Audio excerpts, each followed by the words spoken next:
Hey,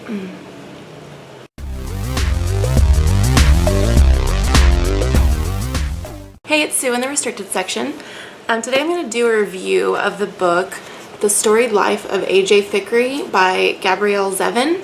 I buddy read this with Erica from The Perks of Books, which was a lot of fun. It was my first buddy read ever, so thank you, Erica, for doing that with me. And if by chance you haven't checked her channel out, I will put a link to it down below. She's really awesome, super nice, and she reads a lot of really interesting books, so definitely go check her channel out. So this book has really made the rounds around booktube already. It's pretty popular. I think most people really like it. Erica and I think both had kind of mixed feelings about it. The book is about a man named A.J. Fikry who owns a bookstore, kind of a lonely, grumpy man. And then one day he receives something unexpected, and it sort of just completely changes his life, and for the better. This book, the first half of it, or maybe even the first 3/4 of it, I really enjoyed. The writing's really nothing that special, but I liked the story. It was just sort of, was like, you know, heartwarming and just nice, fun read.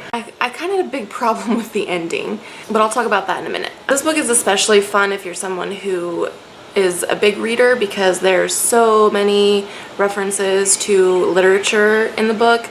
So it's really fun to see that. Each chapter sort of begins with like a little synopsis that AJ himself is writing about some book or short story or whatever it may be, and was just sort of a short summary and his thoughts on it.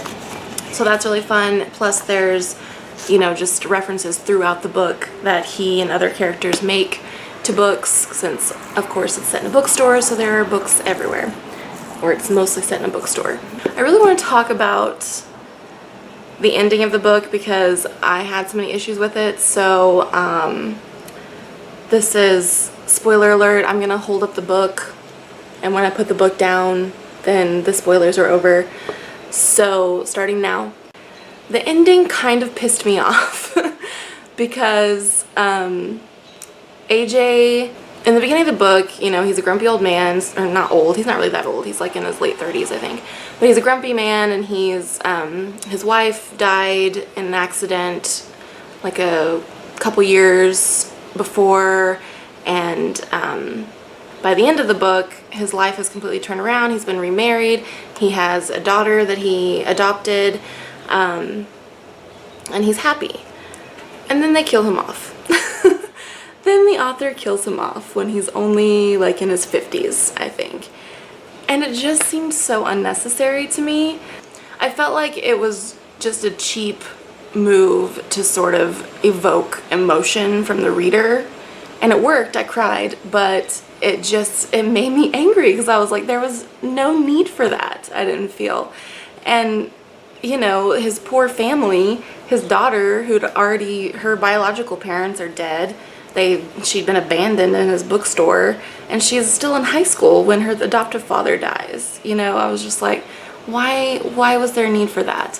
I didn't get it, and it made me angry. Like, you know, I feel like sometimes the happy ending is appropriate, and I thought it could have been in this book. There was absolutely no reason for there not to be a happy ending. I didn't get it. So yeah, and that's how I felt about that. So spoilers over. Overall, I mostly enjoyed the book. I think I ended up giving it 3.5 stars on Goodreads. The more I think about it, the more it kind of makes me a little bit angry about what happened in the end. So I would maybe give it like a solid 3 now if I had to do it again. But yeah, overall, I mean, it's a nice story. It's fun if you're a reader or an avid reader. The characters, that's another kind of problem I had with it, is that the only character I feel that was well developed was A.J. Fikry. The other characters, you got to know a couple of the other characters fairly well, but for the most part the other characters really aren't that well developed. And like I said, the writing's just kind of average, I thought. There was a really weird part that was a interaction between two of the characters that was super formal, and just the dialogue seemed like not believable. And I'm not sure if the author did that intentionally, because that is actually something that comes up in the story. One of the other characters writes a story and someone critiques it and says that the dialogue is too formal. And then later on in the book, there's that section where the dialogue is too formal in the actual book. So I don't know if that was like a deliberate choice by the author. I don't understand why she would do that. It didn't seem to fit, or yeah, I just found it unpleasant. So I'd say if you are a reader, and you know, someone who's well read, and you are looking for just kind of a short, I don't know, I hesitate to say fun, but for the most part it was a fun read. So just a quick, mostly fun read, then maybe check this out. I wouldn't go around, you know, recommending it to all my friends or anything though. So that's pretty much all the thoughts I had on that book. Oh, one more thought actually. There was one quote that I really liked, and it's from one of the little mini reviews that AJ does at the beginning of the chapters, and it's a review of What We Talk About When We Talk About Love by Raymond Carver, which is something I haven't read, but it says I guess the story is about two couples who get increasingly drunk and discuss what is and what is not love. And then AJ says, "A question I've thought about a great deal is why it is so much easier to write about the things we dislike / hate / acknowledge to be flawed than the things we love."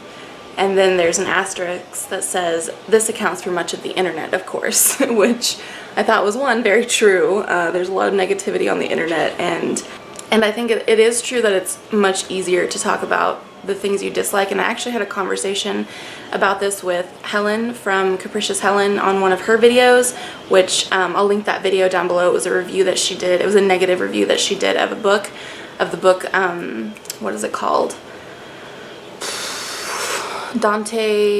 Aristotle and Dante Discover the Universe, something along those lines. Yeah, so I'll link her video to that down below, but yeah, she brought up that point that it's much easier to talk about things you dislike about a book or anything else than it is to talk about the things you like. And I find that very true when I'm doing reviews. Like, there was definitely things in this book, there was things about this book that I liked, but it's so much more difficult to put a finger on them for some reason. But I can tell you exactly all the things that I disliked. So I don't know why that is. So if, you know, you guys have any thoughts on that, I'd be interested to hear it. Do you guys experience that? Do you find it easier to talk about things you don't like? I don't know. But anyway, yeah, that's my review of The Storied Life of AJ Fikry by Gabrielle Zevin. Thank you again to Erica for buddy reading me with this. It was a lot of fun. Maybe I enjoyed it a little more than I would have if I hadn't buddy read it with her. I'm not sure, but yeah, I had a lot of fun talking about it with her. So as usual, there'll be some information below where you can find Megan and I other places online. And thank you for watching. If you're not subscribed already and you would like to be, go ahead and subscribe. Megan's video will be up tomorrow. I don't know what it's going to be about, but I'm sure it'll be awesome, so look forward to that. And I'll see you next time. Bye.